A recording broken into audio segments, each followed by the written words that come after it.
Hey everybody, welcome to another Purple Insider / Bring Me the News live stream. Matthew Coller here along with Sam Ekstrom from Purple Insider. And I want to start the show today. I'm going to get into quarterbacks. There are top 100 voting lists that NFL Films tweeted out that I want to talk about, including one that had a hilarious former Viking in the top 20.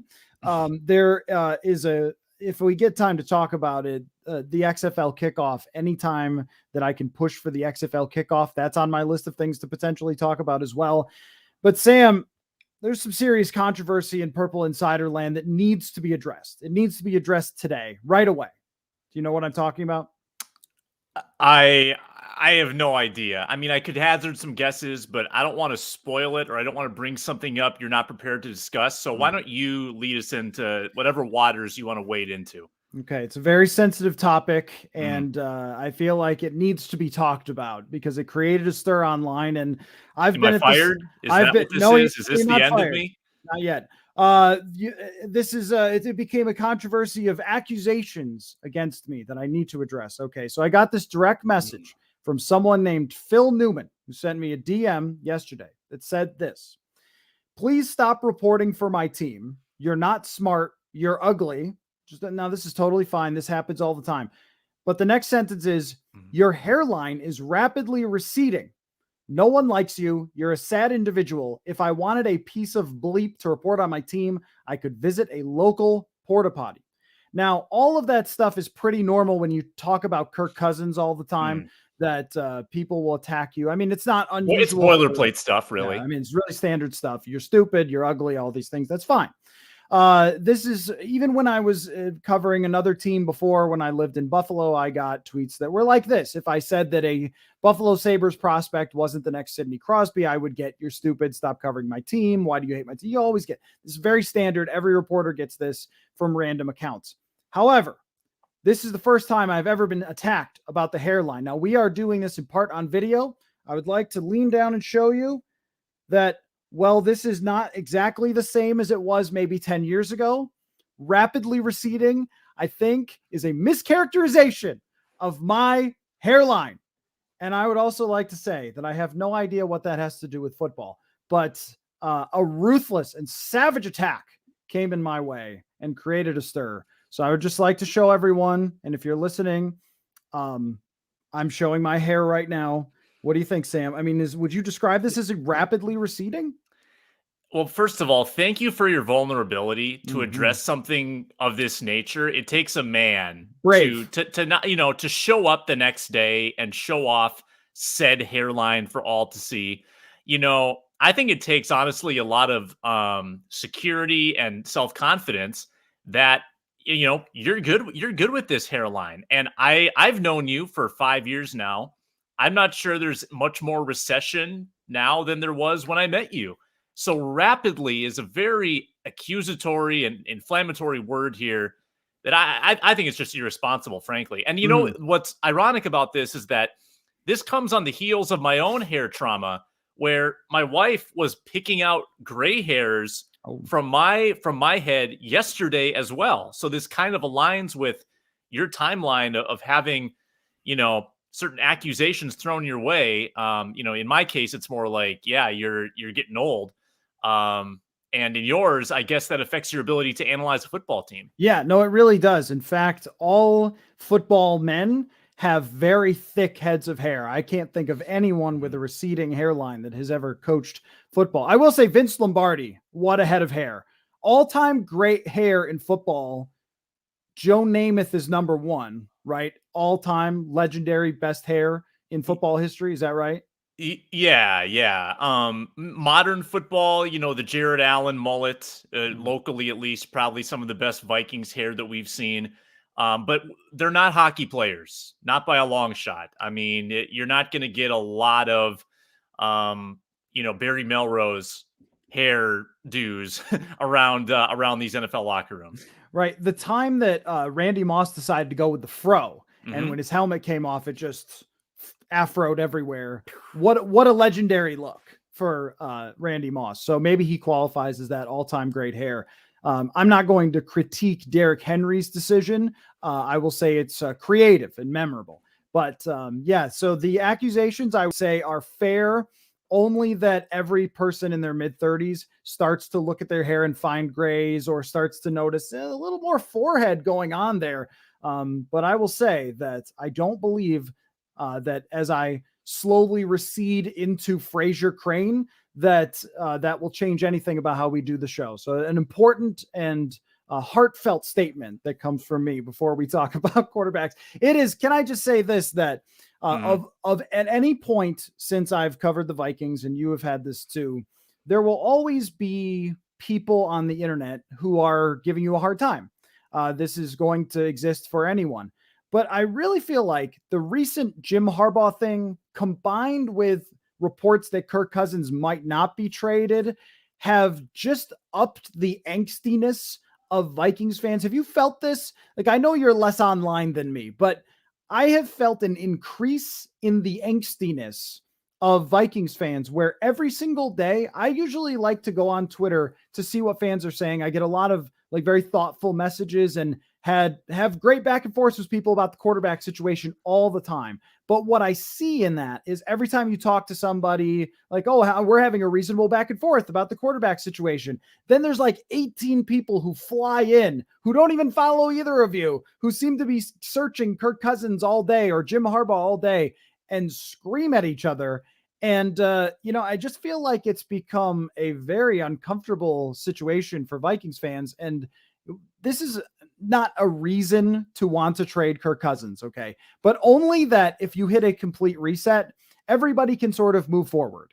And I think that this is a reason for trading Kirk Cousins. Not that fans are yelling at each other, but because these debates that are happening also exist within the team.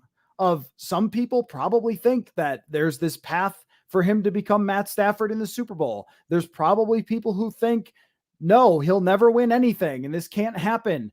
And what you don't want is what you just had, which is a general manager who seemed to still believe that Kirk Cousins could get the job done because he gave Cousins the extension, and a head coach who never believed in Kirk Cousins from day one. And they were paired together, and it created a lot of tension and discomfort.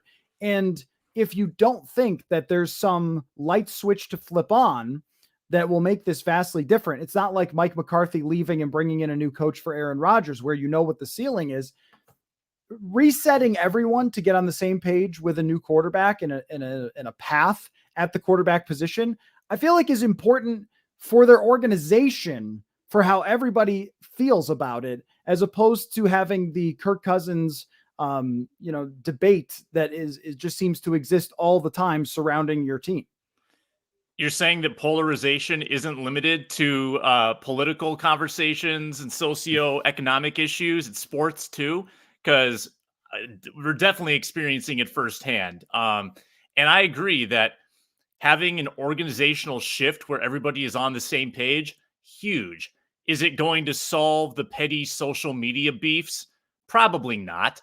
We're going to have 4 different camps here in the draft, Camp Howell, Camp Willis, Team Strong.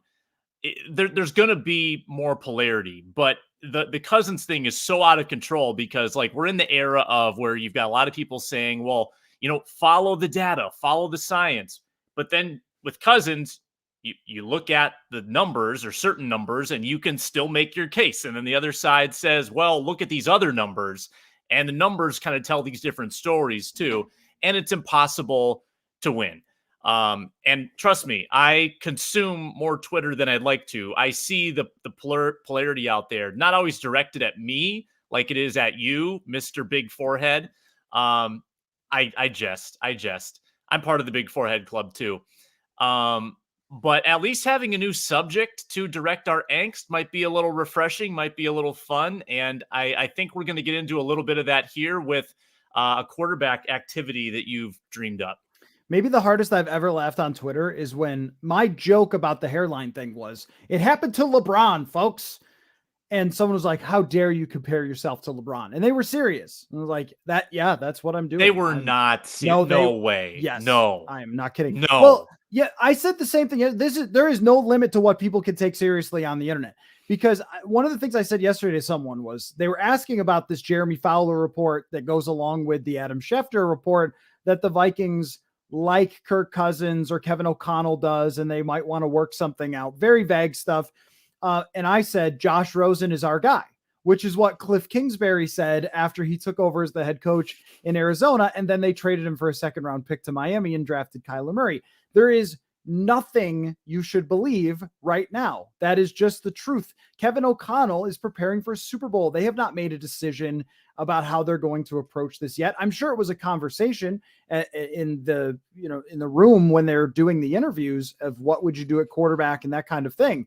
But to have this definitive nature about this is what they're going to do is ridiculous. And why would you ever say, oh yeah, dude, we are donezo. We are out on Kirk, but hey, does anybody want him? Like, yeah, we can't stand the guy, but you should. Like, that's not a good sales pitch.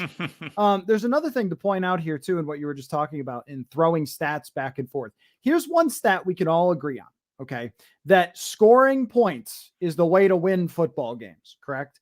So there's a chart that was put out there by a guy who was an intern at Pro Football Focus who does a lot of like cool charts and stuff. And it shows offensive and defensive rankings for the teams that reached the Super Bowl. And 19 out of the last 22 have been in the top 10 offensively. That's no surprise at all. Kirk Cousins in his career has one offense that was top 10, and that was in 2019, and they were 8th.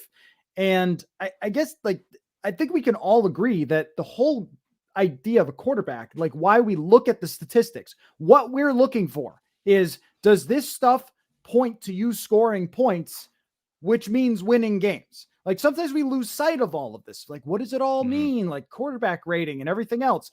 Tom Brady, by the way, has a worse quarterback rating every single season than Kirk Cousins since he's been in Minnesota. Does that not tell you a little bit about quarterback rating? But the whole point of trying to use these stats is points. And when you have a big sample size of not scoring enough points to be a Super Bowl contender, that is, to me, a definitive factor in making this decision. Is with this person at the helm, you have not been able to produce enough points. And if you think that changing coaches is going to change that, that might be true. It's possible, but he's worked with a lot of coaches in a lot of situations, and sometimes good offensive lines in Washington and good receivers and all these things. And it just is really hard for me to think that a guy with a numbers background like Kwesi Adolfo-Mensah is going to miss the most important number that exists, which is how often does your team score points with this person operating your offense? I just have a really tough time thinking that they're going to miss that. And that's where I think that with all the reporting and everything else, it's hard to say this, Sam, but I think people just have to be patient and let this play out, because I still lean toward, despite those reports, that Kirk Cousins is more likely to be traded than not. Yeah, and I'll back you up on that until the day that it is official that he's not being traded. And I'll eat crow, and I'll say all along that what I believe to be correct is not guaranteed to align with this new GM and coach. But we're giving the information. We're telling you why, based on past results, it wouldn't be smart to retain him. Why, based on the current salary cap situation, it wouldn't be smart to retain him, and why keeping him in the future would not be intelligent for your roster. I mean, there's really it would be a tough decision if you were getting these results from a quarterback that was cheaper or on a rookie deal, because you'd be saying, well, the wins aren't here, but the salary's right. So, do we stick with this? Probably, but you'd still have to think about it. It makes it easier because of the salary. That is the kicker in all of this. Like, everyone has to consider that what you're getting is not equivalent with what you're paying. And it's not just the Vikings. There are other teams too, a good number of them, that are paying quarterbacks and not getting results, and they're stuck. And the Vikings would do well to try to get out of this mess. So let's wait a month, 6 weeks before making any snap decisions on, Kirk's their guy. I don't know if Kirk's their guy. I'm not too sure about that. Well, it was just a couple of weeks ago. Think about the things that we thought were going to happen based on reporting recently. We thought that Rick Spielman was going to be president of football operations from one of the same reporters that's saying that they're going to extend Kirk. So think about that. We also were given the impression that Jim Harbaugh was going to be the head coach of the Vikings.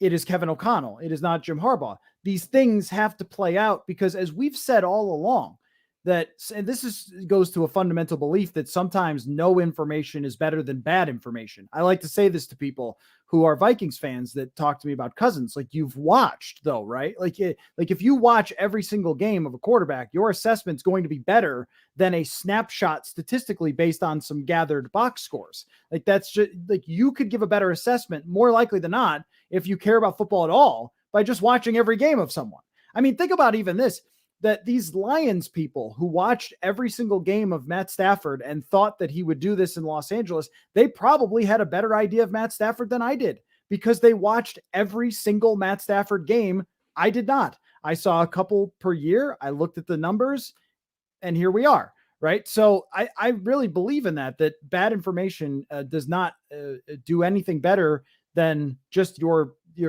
basic assessment of something like that. And I think that with the reporting, when reporting does not match up with what you just think by looking at the situation, you have to wonder, is this really going to be accurate? Did it really make sense that Rick Spielman would stay with this team and become the president of football operations? No, not after the situation that was created here. And ultimately, I don't doubt that conversation happened and that Rick may have been under that impression, but ultimately it didn't play out. But I do have a fun way to think about the quarterback situation. I have a game I've created here called the Wheel of Quarterbacks. Okay. Are you ready for this? So here's what I've done. Are there going to be sound effects like in post production? I know you don't have them right now, but will you add like a Wheel of Fortune thing or a wheel sound? Maybe I could just sort of play some game show music. That would make me happy if you did. Sure. I could sing some games and be like, do, do, do, do, do, do, do, do. Let's spin the wheel of quarterbacks. Okay, so I have 22 quarterbacks that could potentially start for the Vikings next year, including Kirk Cousins. And we're going to spin the wheel and talk about whether it's a good idea. Okay, so here I go. I am spinning the wheel. Tick, tick, tick, tick, tick, tick. Sean Mannion, Sean Mannion, Sean Mannion, Sean Mannion. Oh boy, it landed on like the worst one. Daniel Jones is what it landed on for the first one. So this is the rule. We have to talk about it. I don't think Daniel Jones is reasonable, but hey, by the way, what do you think the coach of the Giants said about Daniel Jones?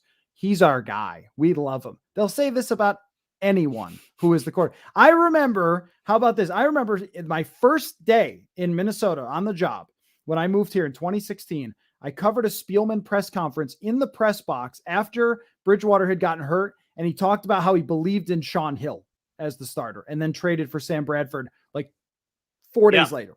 That happened. So so you know, like about people saying they believe in people. All right. Kirk Cousins for Daniel Jones. Is that a good idea? Yeah. So I think Daniel Jones has some serious Sam Darnold vibes. He's 3 years into a New York career that has gone nowhere. Sound familiar? Right? So Darnold in New York had 45 touchdowns, 39 interceptions. He was a 60% passer, and Carolina thought that it was going to be better with them. It was not. Daniel Jones in his 3-year career has 45 touchdowns, 29 interceptions, so a little bit better of a ratio, and he's a 63% passer. I don't think they're very different. I mean, Daniel Jones has maybe a little more physical ability than Sam Darnold. But, I mean, if you're 3 years into this thing and you're not getting more out of your team, like the Giants haven't had great rosters, but that's kind of not the point. Like, if you can't elevate them above a bottom 5 team for 3 years, I have a hard time buying into you. So it seems Darnold-esque to me. And I don't know if is Darnold on your wheel? Because I think I would have the same answer. I would say he feels like Daniel Jones. Like, I think they're kind of the same person.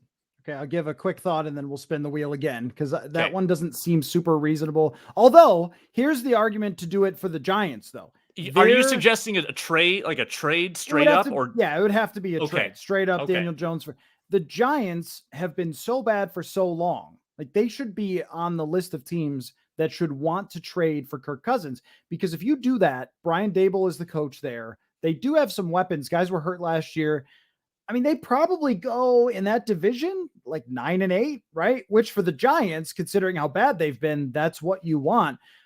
You could also argue, and I don't know if I would make this case or not, but Daniel Jones with some Ryan Tannehill vibes. And remember, the Tennessee Titans acquired Ryan Tannehill as a backup quarterback to Marcus Mariota, and they decided to make the switch. And then Tannehill became like a semi-franchise quarterback of the level of Cousins. Now, maybe you don't want that because you want to draft a quarterback as a bridge with some potential upside, or at least somebody who maybe with a good organization, a good coach. Remember, Joe Judge, Mike Zimmer was probably the 10th, 12th best coach in the league, 14th. Joe Judge was like 31. The only guy who's worse is Urban Meyer. The big difference there. And also, I think the offensive system, Justin Jefferson, all those things could make for a competitive season with Daniel Jones, where he would drive us crazy with interceptions and fumbles that he's not supposed to do. And, but you would not have to lock into him. That would be the case for me is if you're talking about a pure bridge quarterback and still drafting someone, I would do that trade for that reason. That it would be interesting to talk about whether Daniel Jones could make a case for himself, whether he could be sort of the Jimmy G or the Alex Smith that is here for a year and then you move on. And if he has a good year, you trade him to somebody else. And then you've got draft capital twice from one guy. I actually like it from that perspective. I don't like it from the idea that he suddenly becomes a great starter.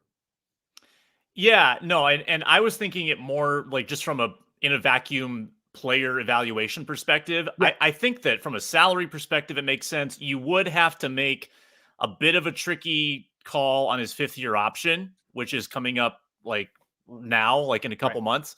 And yeah, you could pick it up. You could not pick it up. Either way, you get him for a year cheap. And yeah, I've always said that if you're getting rid of Cousins and all or most of the salary, it's probably a pretty good deal. So from that perspective, good. From a performance perspective, I'm dubious. But again, not locked in. And you would fail cheaply. And that's kind of the name of the game if you're trying to figure out your quarterback spot. Hey, by the way, do we need to add Kyler to the list? Because he unfollowed the Cardinals on social media and there's a big stir. Again, I mean, this is Super Bowl week, right? As we end up with reports that are vague about people's futures, and we end up with who even figures that out?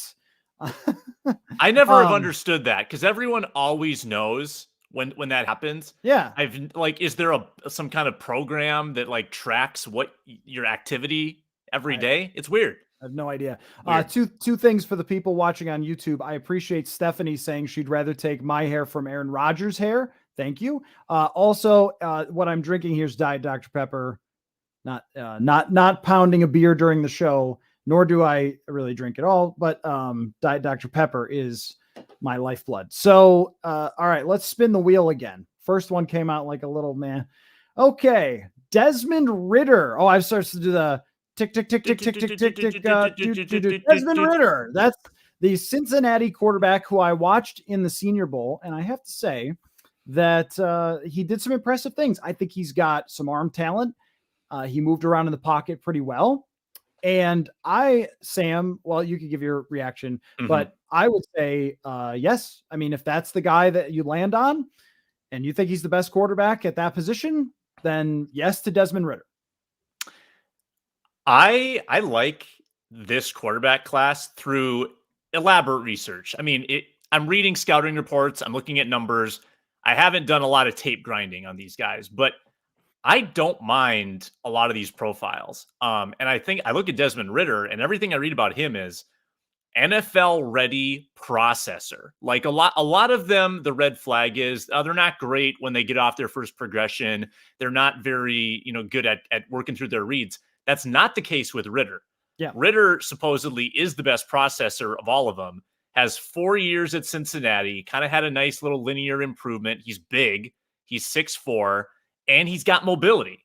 So he kind of has the pieces in place. It's obviously not going to be all perfect at this stage, but I'm good with that. I'm good with Desmond Ritter. Whether it's first or second round, I think we're going to see about 4 or 5 different guys reported as the number one quarterback. Don't you? This feels like there's enough parity in the top of this quarterback class that we talked about unreliable reporting. There's going to be a lot of unreliable reporting in the next 2.5 months. By the way, the chat has already gotten excited about this. If Kyler Murray is on the trade market, then you are trading for Kyler Murray. Like you are in that conversation today. Whoops, sorry, I just kicked my laptop. But today and every day, you want to be on that. But you can't make anything of somebody doing something on social media. And with the Harrison Smith example, he hadn't ever followed the Vikings, and people said he unfollowed them, and it was like nothing ever happened. So there's a case to be made for maybe 4 or 5 guys to be starting quarterbacks from this draft or first round picks. As far as Ritter goes, I have my trusty PFF draft guide up here. And the biggest thing is that for their criticism is ball placement. And maybe he struggles a bit with that, and that he's going to have to refine some things technically. But like you said, the report is that he could step in, play day one, be a starter. I mean, I'm interested in that because, everyone's always looking for Mahomes. And I think that, if you get him, that's great. You can't just aim for that necessarily because you never know when that's going to be. If the NFL knew Mahomes was going to be this good, he would have gone number one.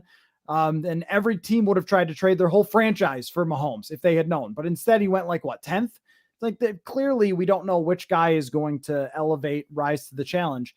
But somebody who comes in ready to operate an offense, I think what you don't necessarily want for next year, if you're starting this guy, because this is sort of the conversation, the wheel, like we're assuming this person starts next year, is that they're way in over their head and they waste a year of Justin Jefferson because they're getting sacked all the time. So that would be part of it. And somebody who can operate an offense. Well, the Vikings are going to have an offense that works for quarterbacks. That's why they hired Kevin O'Connell.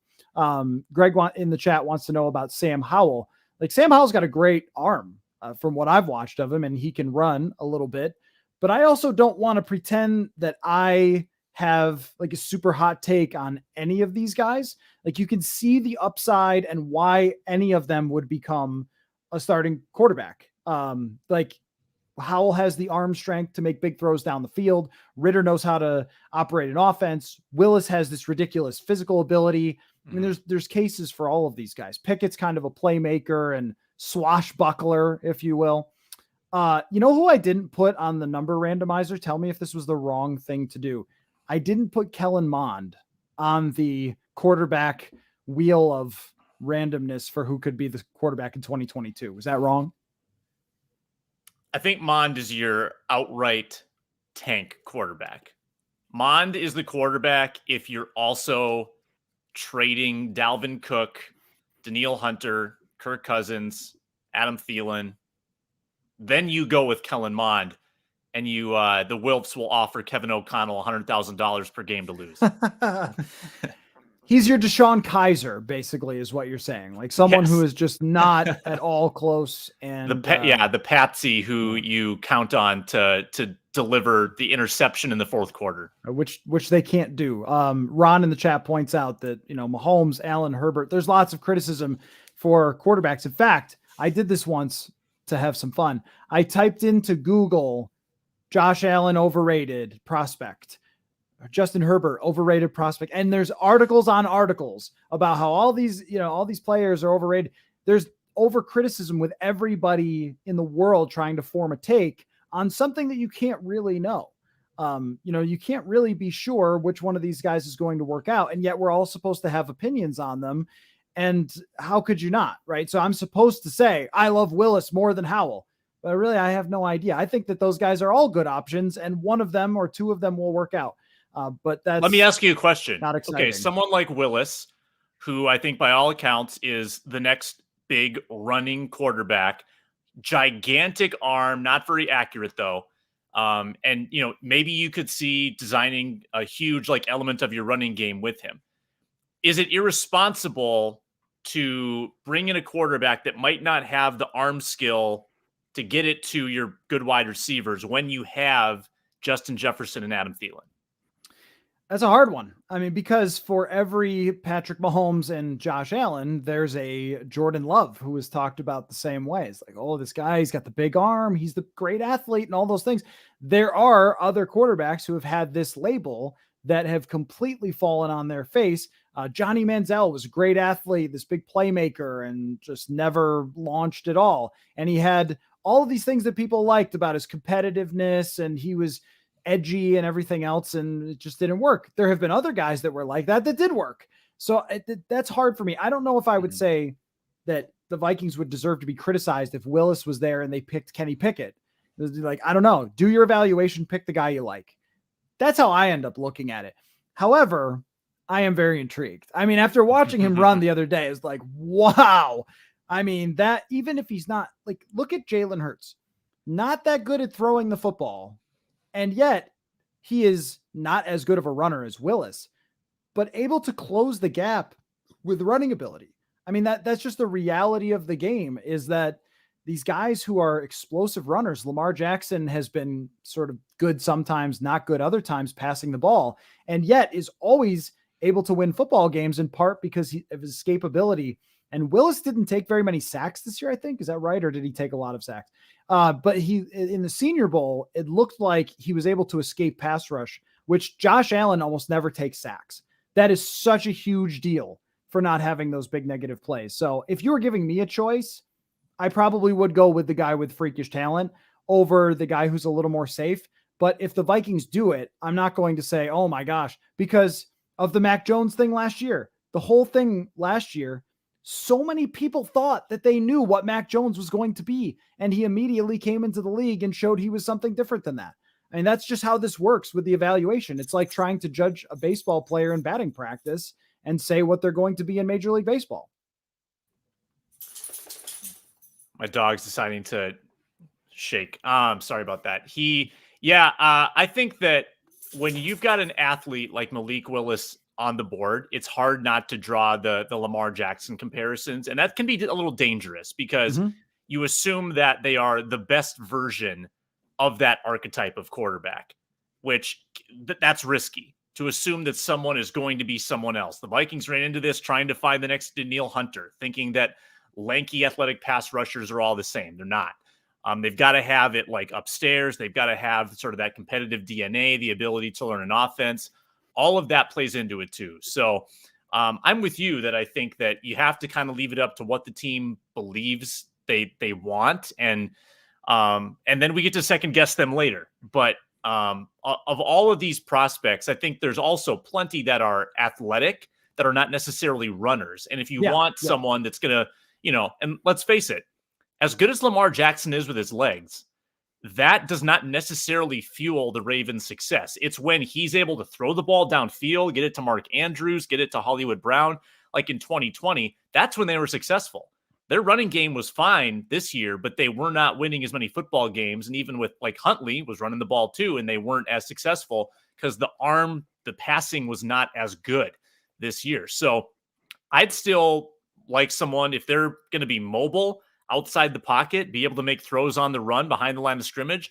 That to me is great. Like I watched some plays in the playoffs from, like Jalen Hurts as he gets blown out by 24 against a much better Bucs team, running out to his right, resetting, throwing from a tough platform, 20 yards downfield. And I think to myself, how many times has Kirk Cousins made a play like that where he improvised, not by design, and like set himself outside the pocket and made a really tough throw? It doesn't happen very often.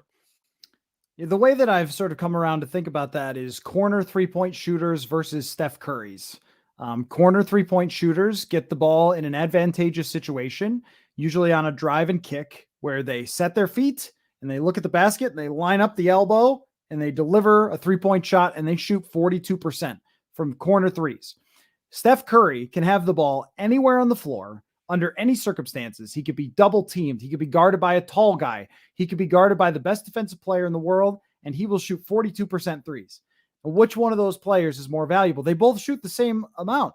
Like, that's where the quarterback rating, like, yeah, I mean, Kirk Cousins' quarterback rating might be the same as somebody else, but one of these guys is shooting corner threes. The other guy is shooting them from all over the floor. And that's what you want to see in their next quarterback, is somebody who can create by himself when things break down. And that is what we have not seen from Kirk Cousins, because the physical ability is just not there. So then it's always, well, what would they have to do? And how could they do that? How could they coach and everything else? You're like, well, but there's no. Aaron Rodgers actually described this on the Pat McAfee show. And sometimes I want to be very sad after watching Aaron Rodgers interviews, but he talked about quarterbacks versus paper quarterbacks. Paper quarterbacks are, if you draw it up, they'll deliver it. And playmaking quarterbacks are ones that can make something happen when the play goes wrong and the defense gets it right. And I think there's a difference there for winning games, even if the statistics come out relatively even. So let me spin the wheel again. And tick, tick, tick, tick, tick, tick, tick, tick, tick, tick, tick, click, click. Derek Carr. Let's say Josh McDaniels said, it's always been my dream to have Kirk Cousins, and I don't want Derek Carr. Would you trade Kirk Cousins straight up for Derek Carr? Derek Carr intangibles, I think, are preferable to Kirk Cousins intangibles. Kind of, and not even necessarily that mobile, but if you ask me, who do you think is going to make a bigger throw late in a game? I think I take Carr. I think he's a little more fearless.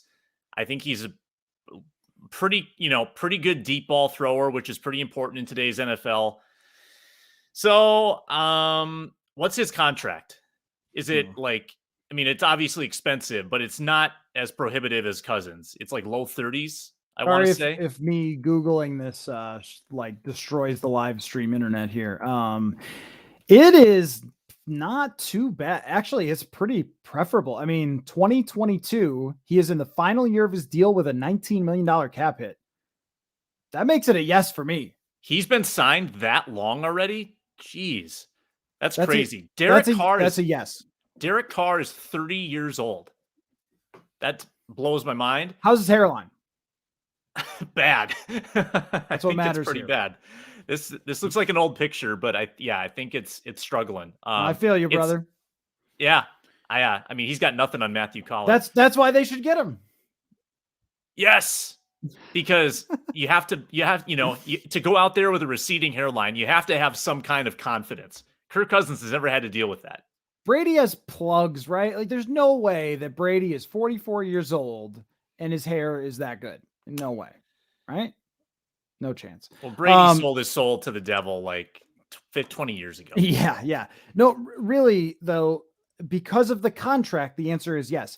Because I think that if you brought in Derek Carr and you save yourself, the Vikings have to pay $10 million. So you save yourself a few $1 million by trading Cousins. Now, I don't think that Vegas would do this because it is advantageous, but sometimes this is the Stafford thing. Like, this is why Detroit in part traded Stafford. He was getting to the end of his contract and it was either sign him to a new deal or move on from him. And so they decided they didn't want to sign him to a new deal. If Vegas said, no, we'd rather sign Cousins to a big deal. Again, I just can't really make this work in my head, but let's just say, who knows what McDaniels wants to do. You get him here. He has a $19 million cap hit. You have to pay $10 million. So you're still paying a lot, but you could start to set the stage for the future and then decide as you go along, is this a guy that you think you can win with? You could still draft a quarterback in the first round. I think because of the flexibility of that, you could get to see how good is an offense run with someone who has I think a better arm than Kirk Cousins, more physical talent than Kirk Cousins has to go along with Justin Jefferson and what Kevin O'Connell wants to do. And if you're a top 5 offense, then you can decide whether you want to sign him to an extension or not. Do not hate that idea. I still always will come back to drafting a quarterback and moving on and getting another first round pick is probably the best way to go. So we will bring back the wheel o quarterbacks for 2022 as we go along. But I had something else I wanted to ask you about. So I saw NFL Films tweeted out a couple of the ballots for the top 100 list. Every year this becomes just the biggest troll of all trolling time of when they put out this top 100 players, and it's always ridiculous. You and I have seen the votes get done in the locker room. They're going over to practice squad guys who fill in their own teammates, and you just like, this can't be real. I saw one ballot had Yannick Ngakoue as a top 20 NFL player, which was just like, okay, this person was trolling the Vikings when they made this list. How many Vikings, though, this might tell us a little bit about where the roster stands. How many Vikings do you think make the top 100 list for next year?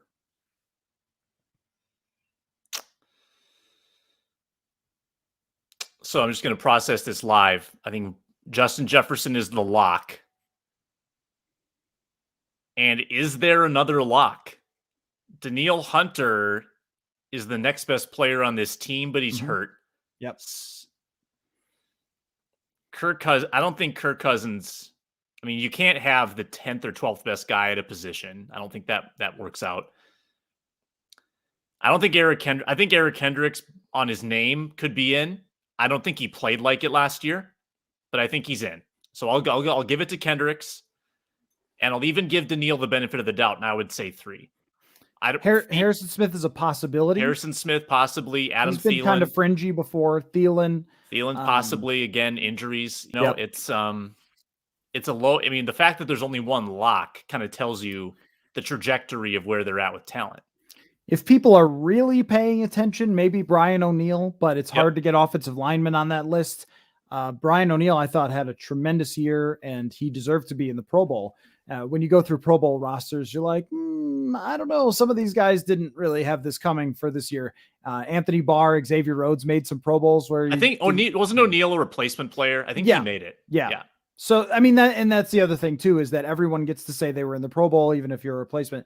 What I would say is probably 4, but maybe 3.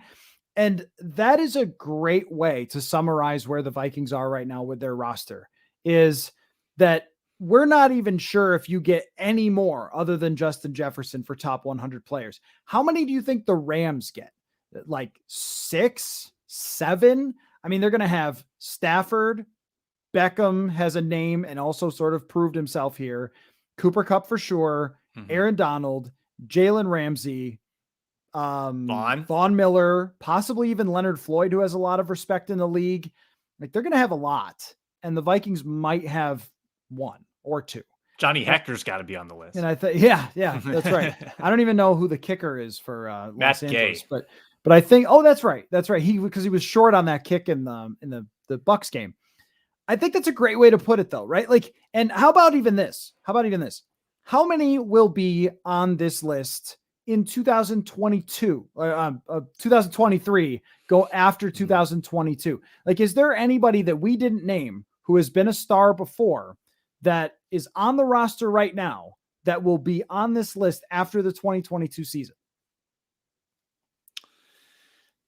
No, it's hard to see. It's hard to imagine. Like, it's hard to imagine this team having the bandwidth or the audacity or, the gumption to acquire somebody like a Beckham or a Miller. And it's hard to see them developing a star quickly enough to be on that list in 2023. And the players that we mentioned, the Thielens, the Smiths, their stocks are probably dropping just with age. So they would need to have a big year to sort of, rise back up the rankings. So the number is going to be low for a couple of years here, unless there are unexpected sources like, if Patrick Jones turns in the next big thing, there's just not a lot of options. And it takes a couple of years, I think, for those lists to catch up with who's actually good. So the Vikings aren't going to have a great Q rating for a while. I mean, the public probably is not going to know a ton of these guys 2 years down the road. I'm struggling not to make a Q joke about the quarterback, but anyway, I think that Darisaw has a chance to emerge as a great left tackle. That's very possible. And aside from that, no, there really isn't anyone who's on the roster at this moment that you could foresee becoming that guy for the first time. Like, Jefferson's going to be there this year, but I mean, a KJ Osborne is more of just a guy who can play, but isn't some sort of superstar. Kene Nwangwu as a kick returner to see, I don't know. Do they move on from Cook at some point and Kene Nwangwu emerges? I don't know. But you really have to stretch reality to start thinking about that. And I think that's a good way to describe what they have on the roster right now, which, in some ways sounds really dire. And I understand when we go through it, it sounds like, man, they are just so far away. But I think that what it does, and this plays into the Cousins trade and everything else, is it really gives us this opportunity to see Kwesi Adolfo-Mensah operate. And that's what will be so interesting going forward here. How do they draft? How do they determine what type of free agents that they want to bring in? Because you can't look at free agency and say, oh yeah, well, let's get all these guys who are 32 years old and hope they fill out the roster. But there's a lot of free agents who are more like 26. And if you have guys who are 26, 27, those are 5-year type of contracts that, can be around as you sort of hit your peak, that maybe you get a little more reasonably because you're giving more years and more stability to those players. So how they handle free agency and how they approach the rebuild of this roster, because it is so bare at this moment, I think is a really fascinating part of the start of the Adolfo-Mensah O'Connell era. Right. And, are they going to prioritize big fish, medium fish, small fish that might have a good analytics profile? Yeah, you had some good fish and chips for lunch. We had lunch today. I think that we're going to learn so much. And we've said this before, but it's important to reiterate that this first glimpse, it's a pretty big glimpse because not often are you at a crossroads with a quarterback making franchise QB type money. You are inheriting I wouldn't say a burning situation, but there are embers, there's smoldering, there's smoke. This could turn into a fire sale.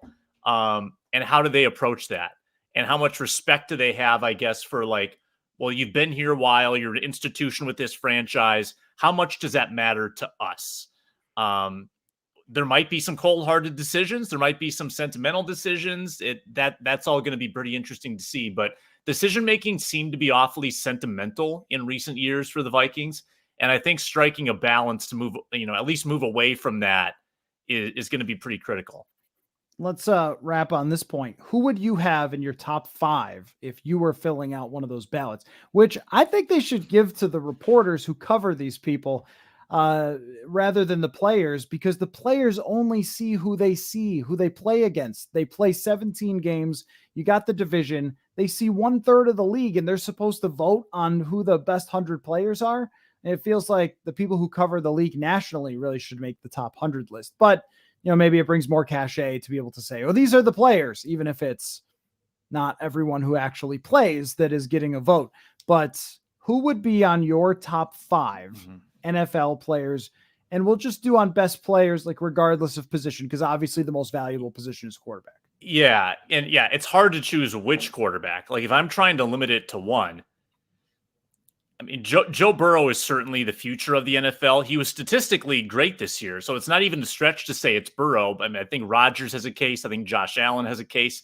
I think Tom Brady has a case too. It's just that Brady is retired and Burrow might have 20 years left. So Burrow is the most, one of the, Bill Simmons used to do the trade value piece. Who would have the most trade value in the NFL? It would be Joe Burrow. So he's probably in the top 5. Cooper Kupp is probably in the top 5. Aaron Donald certainly would be there. I don't think a running back makes it, one of the dominant tight ends, Kelsey or Samuel. I mean, Samuel is crazy versatile as well. Toss some names in. I don't want to steal them all. Well, for me, it would be Patrick Mahomes is the best player in football still. Sorry, he had a bad second half of a game that also we could give Cincinnati credit for. And they should have won that game if they just hand the ball off at the end. Russell Wilson feels your pain. To me, that's Patrick Mahomes, and then there's a gap even between number 2. But number 2 is Aaron Donald, who is the best defensive player of the entire generation. And I don't even know if there's a number 2 behind Aaron Donald. I don't think you say it's Aaron Donald, whoever. This guy can win MVP of the league every single year. He's the Lawrence Taylor of this era. And maybe if he got, he's going to get attention this week. So people will recognize that. Beyond him, I think Devontae Adams is the best receiver in the NFL. I would put that up there. And then it becomes a little tricky. I mean, your point about Deebo Samuel being the most dynamic player, and like Trent Williams, I would say for right now, not projecting forward, Trent Williams is probably he's the best left tackle in the league. I would probably throw him out there. Man, is there a dominant like future Hall of Fame corner in the league right now? Other than Ramsey? Yeah, I think Ramsey, maybe. Yeah, Ramsey's really the name. Yeah. But there isn't a Darrelle Revis and so forth. And the chat is pointing out that Mahomes was ranked 13th by PFF. Again, this tells you something about numbers, right? Like, I mean, you guys know that I use PFF for everything, but you can't just look at a number and be like, that's all the facts I need, is grading a certain part of his game this year versus who the best player in the NFL is. Like, that's just not how this works. That's not how sports work. There's no one number that gives you all the answers. If you are telling me who you would draft number 1 overall in the NFL, by far, it's Patrick Mahomes. The answer for every single football team in the NFL is Patrick Mahomes, who you would draft number 1 overall. It's not even a conversation. Mm-hmm. It's not even a debate. If you put that out there, every single person is taking Patrick Mahomes. The guy's team has been to an AFC championship 4 years in a row. Do you know how many times the Vikings have been to the championship weekend? 4 times since what? I was born? And hosting it too. In Kansas City. Hosting it. And how many times have the Vikings done that? Is it, once? 98? 98 the only time? I mean, I agree. I agree. Go back to the Super Bowl teams, they probably did. But right. I mean, in the modern, like the last 40 years. Since I existed, right? Once. Ryan in the chat brings up Micah Parsons. He's on his way. He was a phenomenal player this year. But you know who's going to get Trayvon Diggs is going to get a ton of attention for this. And I just I don't know. I feel like interceptions are kind of random. That might be who gets brought up too for shutdown corners for the future. I look at him as more of a gets picks, but doesn't necessarily shut people down. So, that'll be fun to have people angrily yell at each other about when we get to that top 100 list. I just thought it was great that Yannick Ngakoue ended up on one. So we'll continue the conversation as we always do, and look forward to talking again next week, where we'll have a Super Bowl result, and possibly by the next time we do this Bring Me the News Purple Insider stream, Sam, we will have a head coach press conference, maybe by next week. So that will be interesting to hear what Kevin O'Connell has to say. So I appreciate your time, Sam, and all of you who took the time to watch and also didn't make fun of this hairline. I'll just keep going back to that. So, anyway, so if you are listening to us for the first time, watch on YouTube or Facebook. Purple Insider is the podcast. We talk every single day there, and purpleinsider.substack.com, or follow us on Twitter is a great way to see our written work. Follow Purple Insider on Twitter. That's a good way. So we will catch you all next time. Thanks for coming along.